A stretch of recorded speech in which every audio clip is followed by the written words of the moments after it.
Okay, so inverse trig. We've talked about inverse trig with derivatives, but we haven't talked about them um, with integration yet. Okay, so that's what we're going to talk about today. Luckily, there's only three. And they're not as hard as they look. They look pretty difficult. You see a lot of stuff going on, but they're really not that bad. Okay, so when do we use, what is inverse trig? So let's go back to last year. What is inverse trig? What are we looking for with trig? What's the difference between inverse trig and regular trig? What are we looking for here? What's the difference? We talked about this first semester, but we haven't talked about it in a while. Yeah, Sebastian? Isn't like, so if you're doing arc sine of one, isn't just you find Keep going. sine is one, the angle? That's it. Yeah, that's it right there. Well, we're looking for different things, right? When you're looking for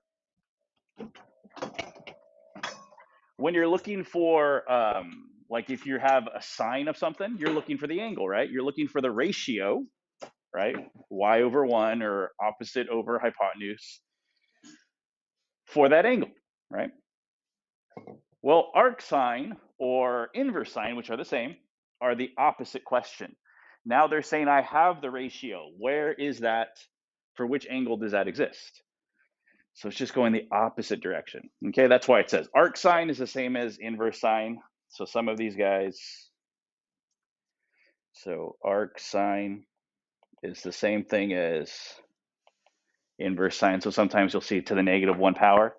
That means inverse. Okay. Okay, so there's three things going on here. I'm going to tell you, they don't look as bad as they are. The reason is because you'll know when you need to use them.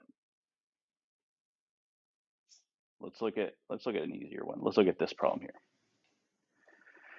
Would U substitution work for this problem here? If I wanted to do U substitution, just like you did just like we've been doing the last week, really, when we did U substitution, because we've been working with U substitution for about a week, a little over a week. Could I do U substitution for this problem here? It's B on yours. Could I do U substitution here?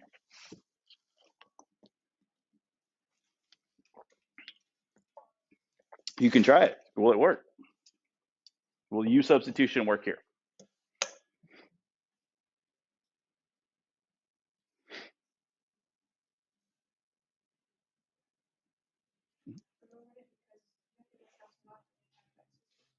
Yeah, we'd have x left over, right?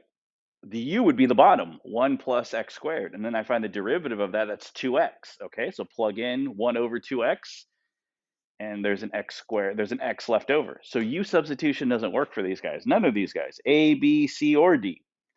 That's when you know there has to be something else going on. Okay, so that's when these guys come in. And they all look very, very, very similar. They all look very, very similar, but there's differences to them. Like arc sine. Arc sine is a square root. Okay, you see a squared plus minus u squared. I'll explain what a and u are. Don't worry about that right now. Actually, u is the variable. So most of the time we'll see an x. You can tell which variable they're using by the d. If it's du, that means that's the variable they're using. So x is the variable, a is the value. Okay. Arctangent is the same except with a plus and no root. That guy right there has a plus and no root. That's a telling sign that we're going to use this guy here. This guy looks very similar to arc sine, except it has a value on the outside as well. Okay, and there's only three of them. And like I said, the biggest reason why you use it, the biggest reason why you'll know you'll have to use it is, oh, okay, I'll do this one on a test. U substitution. The u is 1 minus x squared. Doesn't work. If it doesn't work,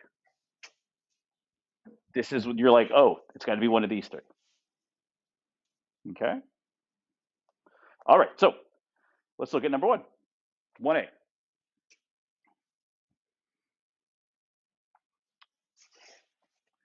Guarantee you, when you see this on a test, almost all of you will try U substitution with this. First thing you'll do is you'll try U substitution with it. And if you do it correctly, it won't work, right? Some of you might see it. Like 1 in 10 students will see it automatically. Boom. Okay, it's going to be arc something, right? 9 out of 10 students will try U substitution. Most of those students will do it correctly and it won't work, right? These questions are only multiple choice questions. They're only multiple choice questions. So I guarantee you when you see this question here, A, B, C, D, some of them are going to be regular answers without these guys, and then 2 of them will be these guys here. Okay? The two, so the distractors come from, do you know that this is not a U substitution? Because they know how students make errors, right? Most of the students, like I said, the vast majority of students that do this problem on a test day, when we take a test, you're going to have one like this, guarantee you. You'll have one, just one, on the multiple choice part. Most of you will go U substitution. All right, U substitution. Most of you will say, oh, it doesn't work. Some of you will do it wrong and say it does work, and then get the wrong answer. But those of you that do it correctly will say, hey, U substitution doesn't work. So there's got to be something else. And something in your brain will click and you'll be like, oh, that's where these guys come from. That's why these guys are A, B, C, D. Okay? So that's what, so students ask me, do I have to memorize it? Well, that's up to you. That really is up to you. I'm not going to say you have to memorize it, but I'm telling you right now, there will be one question. I'm not going to put more than one question on the next test. There'll be multiple choice, and it'll be a mixed in with all the U substitution problems. You're going to have one that looks like that, and you're going to go right to U substitution, and it's not going to work. Okay, it's not going to work. Why won't it work? Because just like we said, if we did U substitution,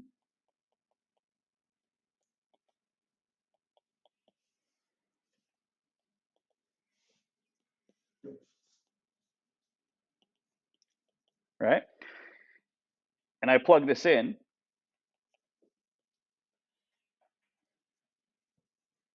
oops, I can move the 2 to the front.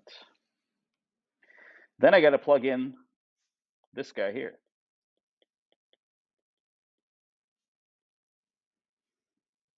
I run into an issue. Can't have X and U's together. This guy doesn't cancel out with anything. Well, it would cancel out with the 2 over here, but I still have an X. Can't use U substitution. And then some of you are going to raise your hand and say, I think this problem is something we haven't covered. I think it's not supposed to be on this test. I get that every year. No, it is. The ones that paid attention will be like, oh, I remember that, right? This is why we're going over it right now, okay? So which of the 3 does this look most like? Which of the 3 does this guy look most like? The ones you have in front of you.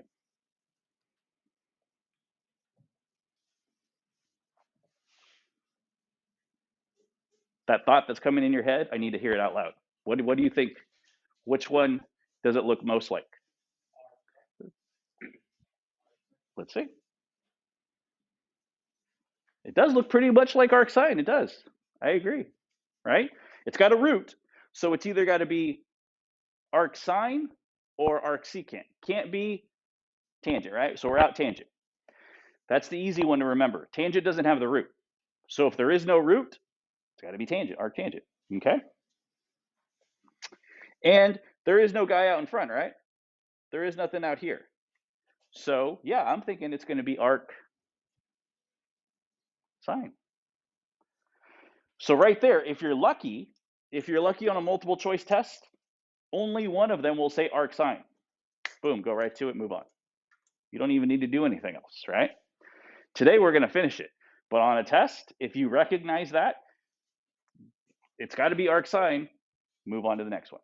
Okay? All right, so we'll finish it. So the first thing we got to do is we have to identify what U is, and we have to identify what A is. Right? U is the variable. How do I know U is the variable? Because d anything, if it's du, that means that's the variable they're using, right? So u is the variable, okay? So let me break this down. Let me rewrite this.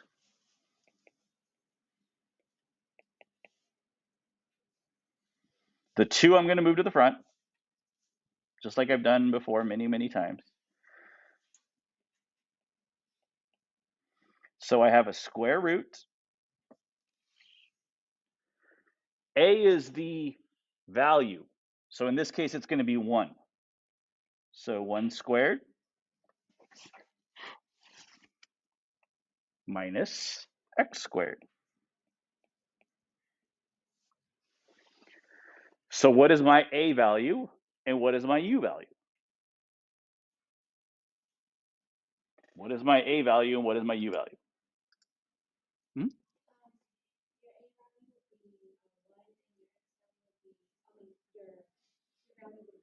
Yes. Finish it out.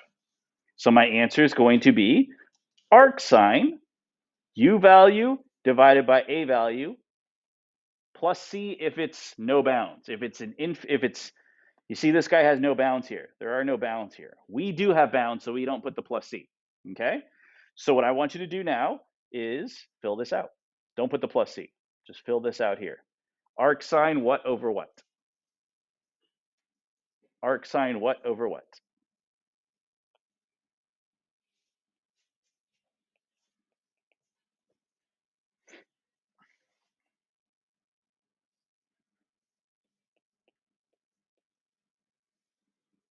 Okay. The U value is X. The A value is 1. So it's X over 1 or just plain X.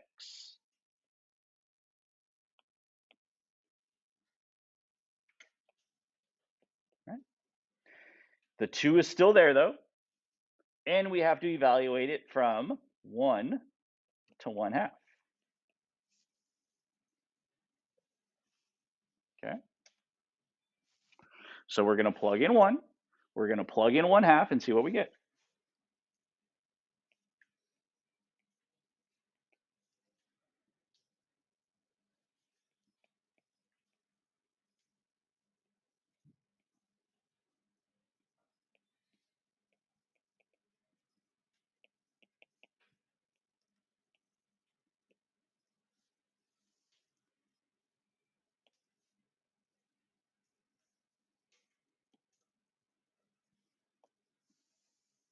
Okay. Okay, so 2 times something minus 2 times something.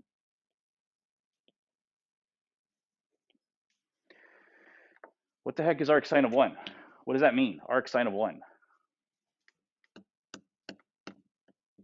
What does arc sine of 1 mean?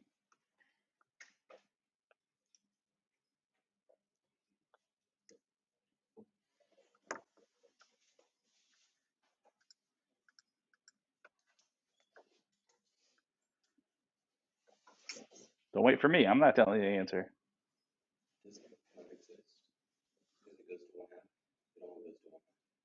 So yeah, so how'd you get there? Explain how you got there. How do you what does arc sine of 1 mean?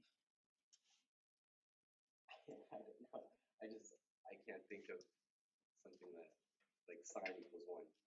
There you go. We're trying to find out where sine is 1, right? That's what we're trying to find out. We're trying to find out where sine is 1 and where sine is 1/2. That's what we're trying to find out there. Yeah. So where is it? Some of you have your tables out. The rest of you obviously have it memorized because you don't need to get your tables out. If you have this memorized, no need for tables, but I don't have them memorized. Uh-huh. Pi over 2 and 1/2.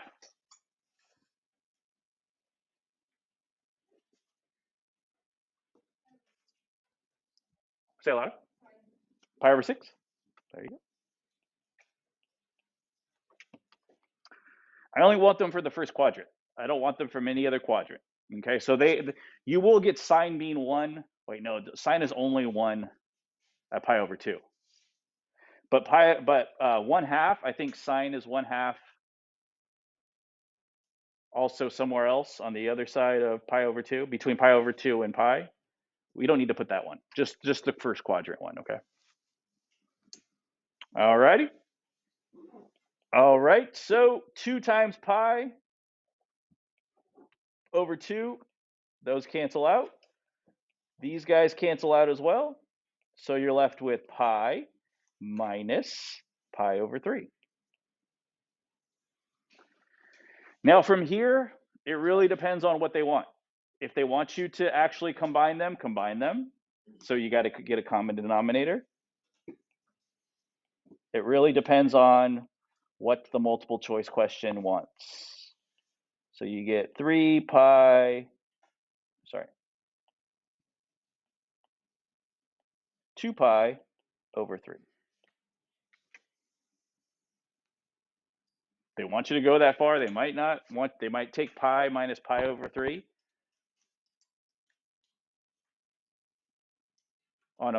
Like I said, you will never see these on free response questions. I've never seen these questions on free response. So I'm not even going to tell you what for free response. It's just, I've only seen these questions on multiple choice. And they're not very many. Like I said, on our chapter test, there'll be one. Would we practice in the, when we practice for when we start reviewing, you might not see any of these questions on any of your review tests because they're just kind of obscure questions. Okay, that's why, but I take a day on it because it is one of the standards, so I want to make sure that we know it. Okay. All right, so try B on your own now. Try B on your own. I'll give you a hint. It's not going to be arc sine.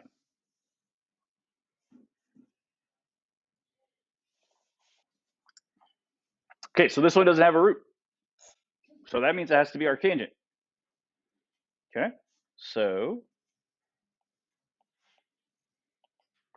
I get 1 over 1 plus, so 1 squared x squared dx. So if it's arctangent, it's got to follow this guy here. It's got to be 1 over a. A is 1. Arctan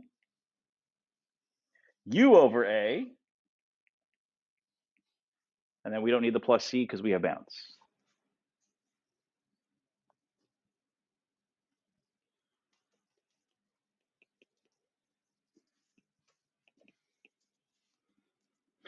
Okay. So now we got to evaluate from pi over 3 to negative 1. So arc tan of, not pi over 3, root 3 minus arctan of negative 1.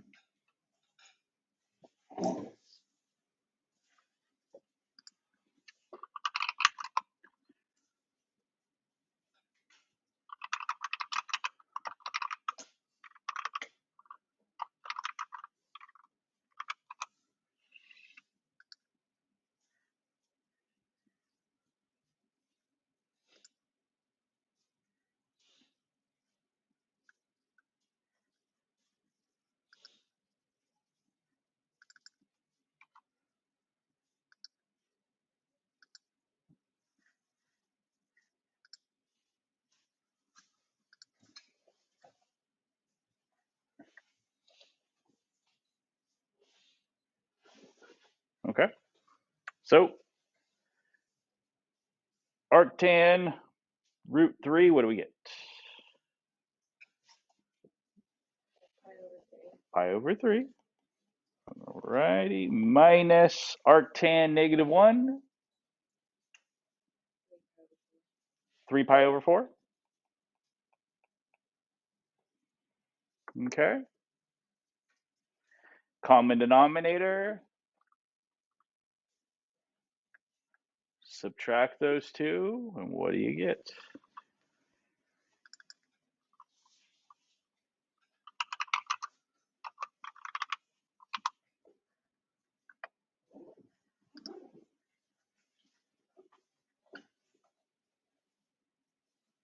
Oh, sorry. Nope. This guy right here, for arctangent, I thought this was it. For arctangent, we only want angles. We only want angles between negative pi over 2 and positive pi over 2, because that's where because arc tangent starts from negative pi over 2 and goes to pi over 2. So we only want angles. So have written that down, write that down somewhere. We only want angles from negative pi over 2 to positive pi over 2.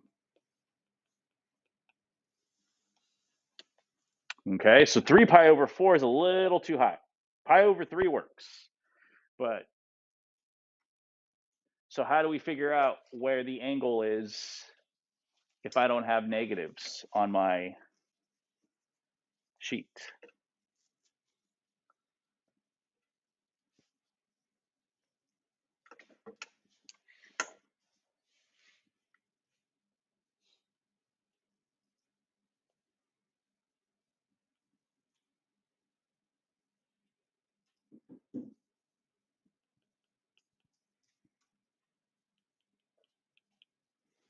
That's what tangent looks like.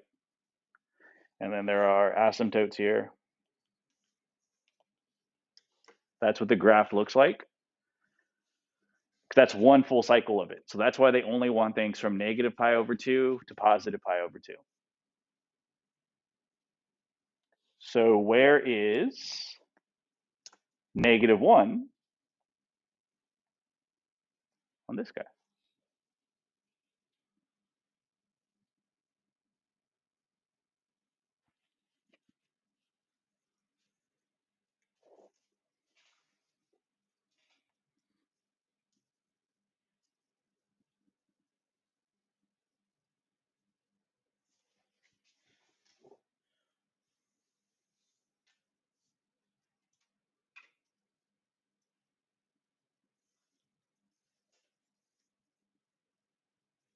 Yes, sir. Negative pi over 4, yeah. Right? Isn't tangent, how do you do that? Isn't tangent sine of x over cosine of x, right? So really you're looking for where they are exactly the same except one is negative.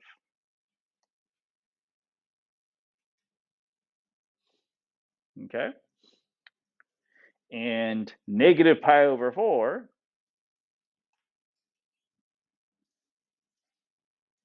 is right here. Okay? So that's root 2 over 2 and negative root 2 over 2. Those are the same. One of them's negative. Boom, that's what I want. Negative pi over 4. So we get negative pi over 4. Add them up. Common denominators.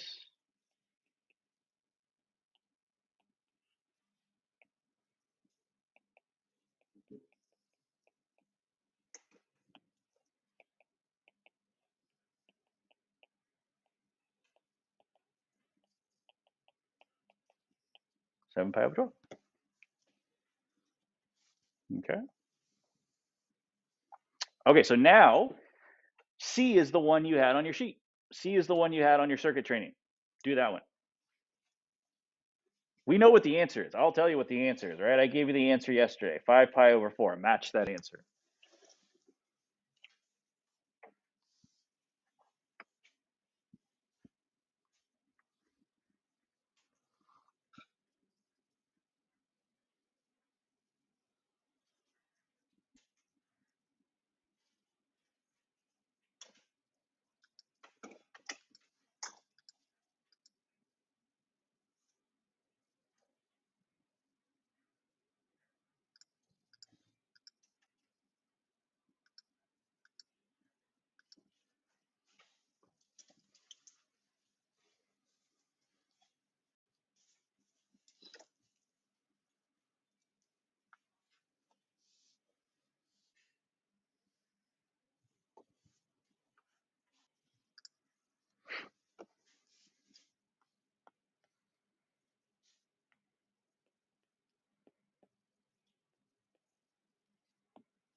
Okay, so you have 5 arctangent of 1 minus 5 arctangent of 0 when you eventually write everything out.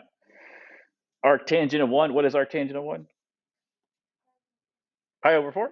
So we got 5 times pi over 4 minus 5.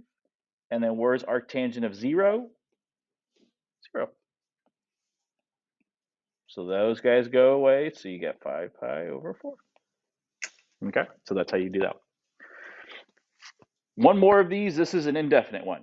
So this one's going to need a plus c. I put this one on there on purpose because there's 2 reasons why I put it on here. What's the first reason? What do you think the first reason is why I put it on here? What's the difference? Yes, sir. No bounds. No bounds. Yeah, that's different. That's one thing that's different. What's another thing that's different?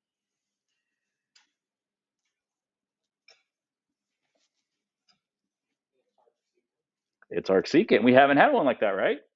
That's another reason. And there's actually one more reason why, and we'll find out in a second here. It's arcsecant. Okay. So let's write this out. So let me rewrite it. So I have u on the outside, u squared minus a squared. Okay. So negative 1, I'm going to move out to the front. So I have 1 over u, so that's x, right? And then u squared minus, what do I put here? What do I put here?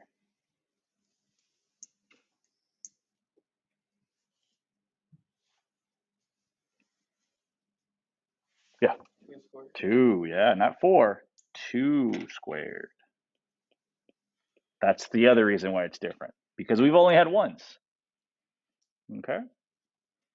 So let's write this out, what it is. It's arcsecant, we know that. So arcsecant says 1 over a. Well, what is a in this case?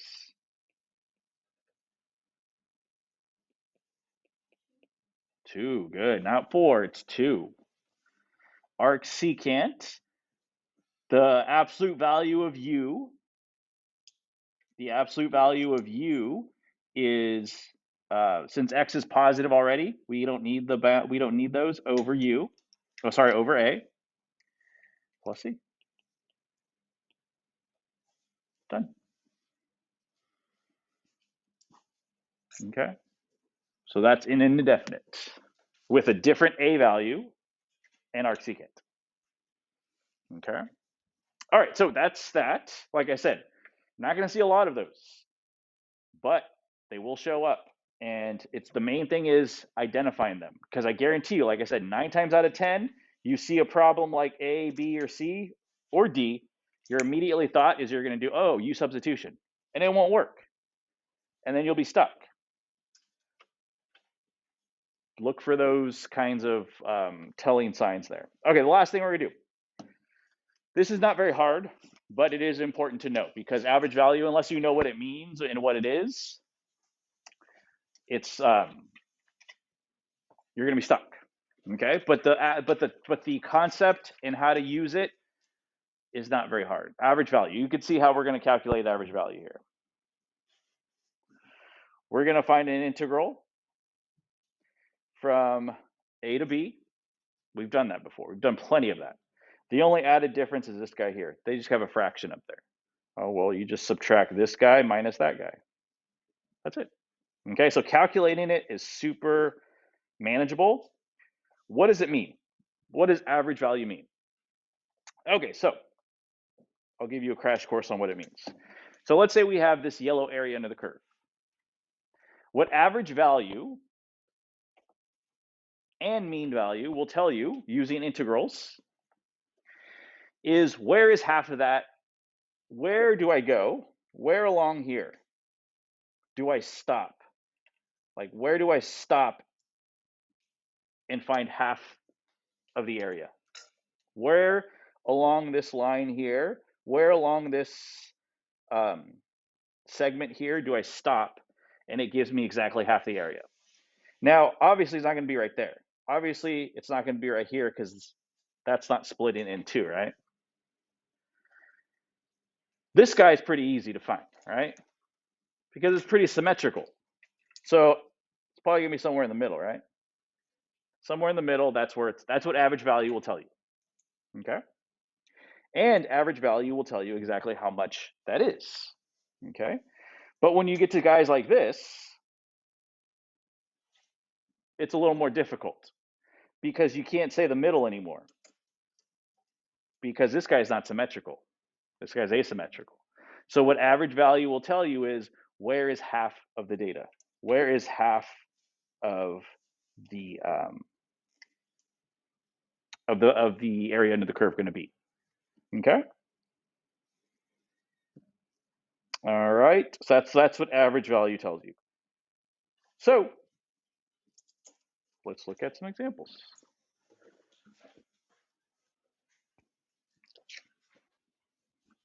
Okay. Okay. So they'll always tell you if you're going to find average value, they'll always say find average value. It's not like something it's not something you have to kind of guess. They'll always say, what is the average value? Okay. So average value from A to B. So the interval is -1 to +1. F of x for f of x is -x squared minus 4x dx, since we're using x's.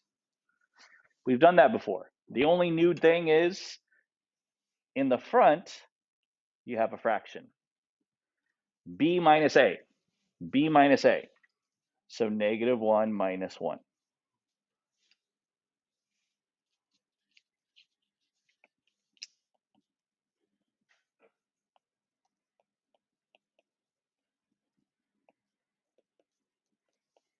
So you're going to do exactly what we've been doing. The only difference is you just multiply it times that fraction out in front. Okay, so let's finish it up. You get -1/2, and then we find the antiderivative. So the antiderivative is -x to the third times divided by 3 minus 4x to the x squared divided by 2 from 1 to -1. Okay, so clean that up a little bit. You have -1/2 times -1/3 x cubed minus 2x squared. And we have to evaluate it from 1 to -1.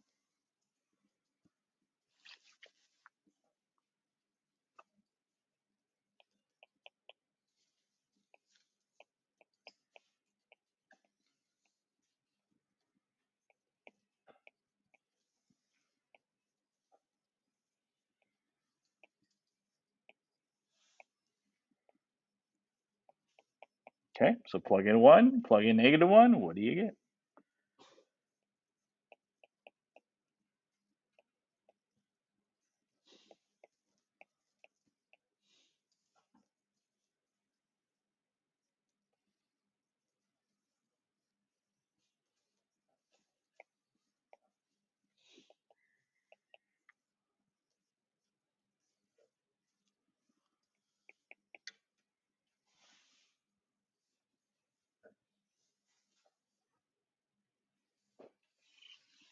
Finished out.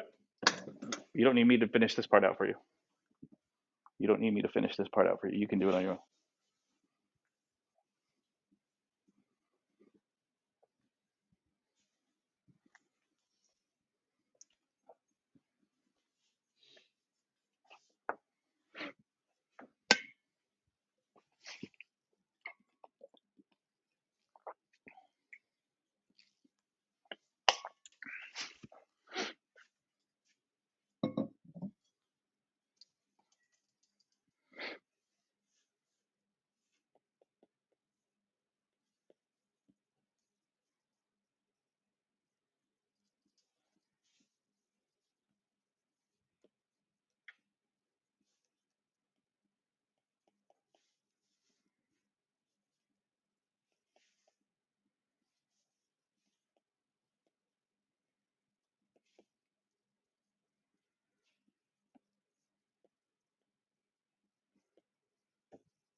1/3.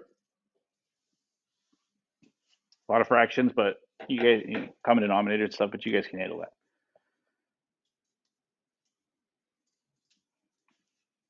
Okay.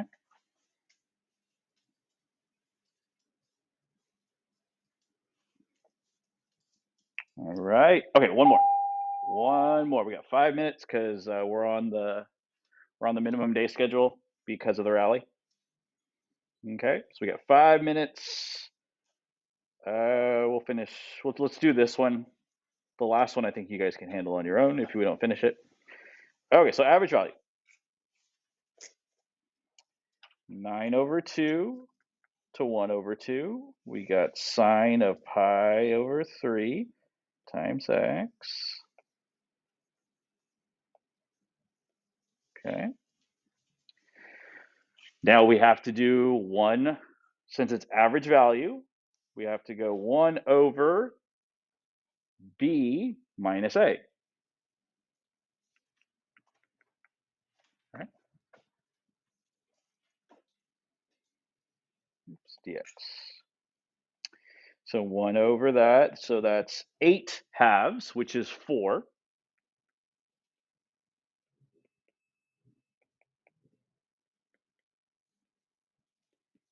Pi/3 times x, or x.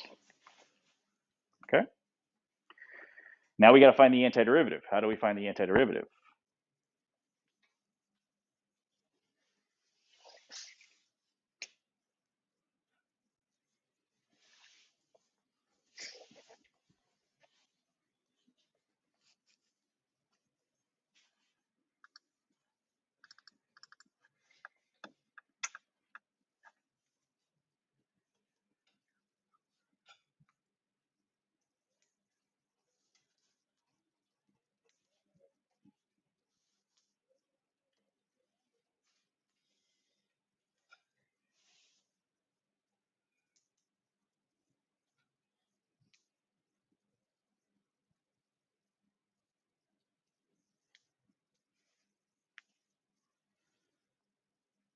How do we find the antiderivative of that guy?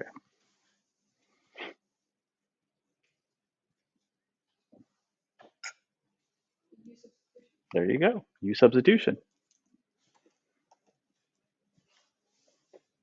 Okay, so we got u equals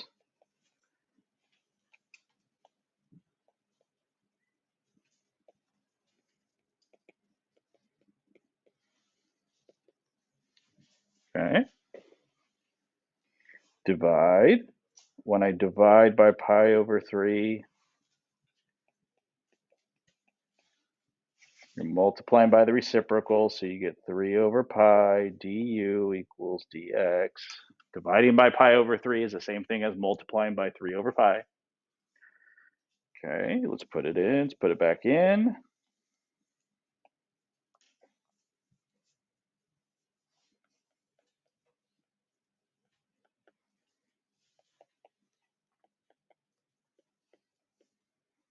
Times 3/pi du. 3/pi is just a number, so you can multiply that with 3/4, so that with 1/4. So it's going to be 3/4pi.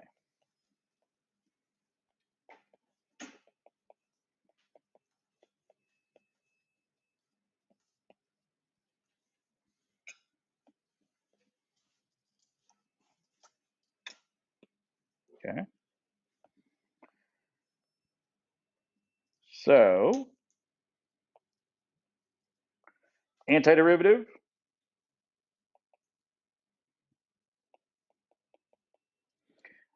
What's the antiderivative of sine? Negative cosine. You go the opposite way. So we're going to put a negative. I'm going to put a negative out in front here. And then cosine of u. And then we got to evaluate from 9/2 to 1/2. Okay, since we got less than a minute, we'll finish this. We'll finish these, the last two, on Tuesday. Okay.